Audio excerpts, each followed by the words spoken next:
જૈન દેરાસરોમાં ચોરી કરતી ગેંગ ઝડપાઈ હતી। આ ગેંગ કરજણના કંડારીના રાજ ઇન્ડસ્ટ્રીયલ એસ્ટેટ પાસેના દેરાસરમાં પણ ચોરી કરી હતી, જેમાં ચાંદીની મૂર્તિઓ, દાગીના સહિતના સામાનની ચોરી થઈ હતી। ત્યારે આ મામલે વડોદરા ગ્રામ્ય પોલીસે 5 આરોપીઓ રાહુલ મેડા, વિકેશ મેડા, અરવિંદ ભાભોર, હિરજી ભીલવાડા, નિલેશ પંચાલની ધરપકડ કરી છે, જેમાં આરોપી પાસેથી કુલ 15,60,000નો મુદ્દામાલ કબજે કરાયો છે।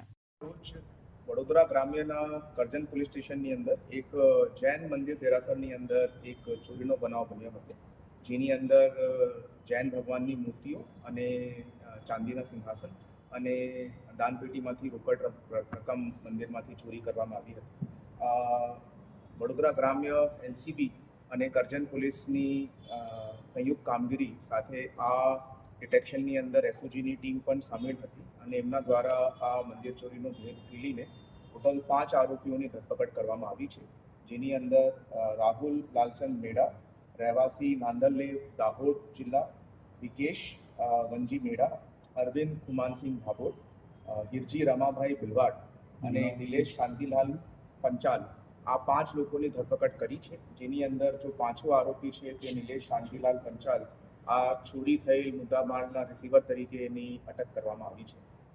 ટોટલ ગયેલ મુદ્દામાલ પૈકી પોલીસ દ્વારા ટોટલ 3 મૂર્તિઓમાંથી એક પંચધાતુની ભગવાનની મૂર્તિ પૂરેપૂરી રીતે રિકવર કરવામાં આવી છે।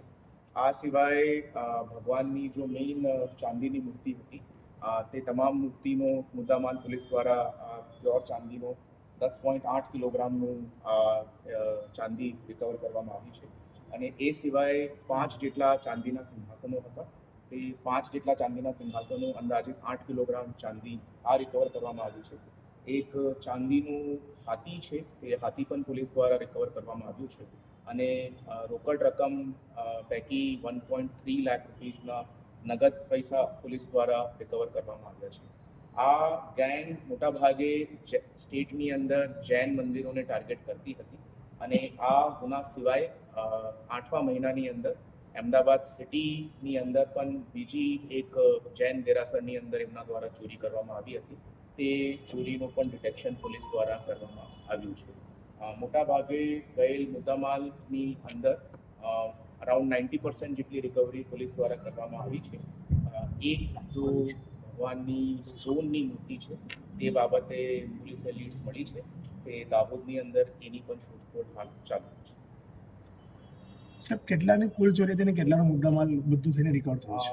અંદાજિત ચોરી જો છે તે 20 લાખ રૂપિયાની આસપાસની હતી અને અત્યારે 17 થી 18 લાખ રૂપિયા જેટલું મુદ્દામાલ જો છે 90% અંદાજિત જો છે પોલીસ રિકવર કરવામાં સક્ષમ રહી છે। આ ગેંગ કઈ ગેંગ છે રાજ્યમાં? જે તમે કીધું કે મંદિરોને જૈન મંદિરને ટાર્ગેટ કરતી, તો ગેંગનું નામ શું છે, ક્યાંની છે અને કેટલા સુધીમાં તે મોટાભાગે જો આરોપીઓ છે તે બધા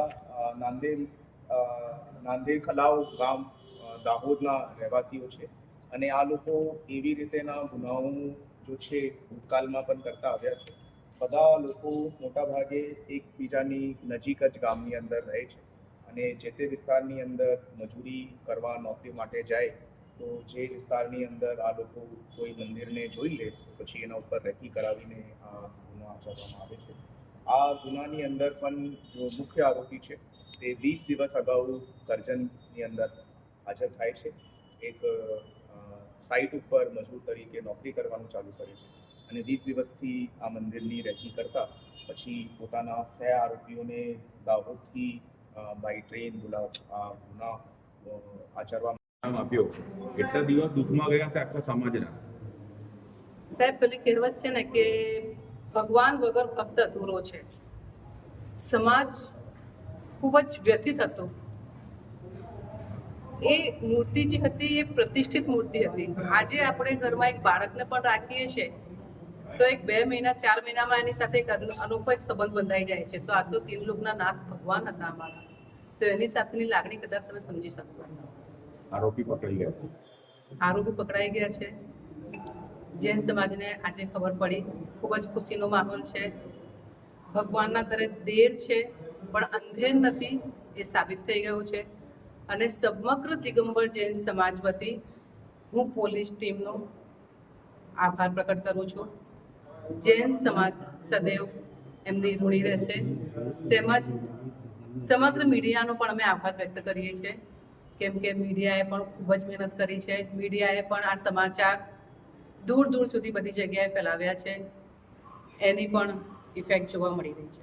અચ્છા, હજી એક મૂર્તિ દાદાની મળી નથી રહી. અમે એ અમારી માટે ખરેખર ખૂબ જ દુઃખદ સમાચાર છે કે અમારા જે મૂળ નાયક હતા આદિનાથ ભગવાનની મૂર્તિ એ લોકોએ પીગળાવી દીધી છે. ખરેખર એ અમારી માટે દુઃખદ સમાચાર છે. એક મૂર્તિ તળાવમાં નાખી છે એ પણ પોલીસ કહે છે એ કઈ મૂર્તિ? હા, તો એ એકચ્યુઅલી અમારી 3 મૂર્તિઓ ચોરી થઈ હતી.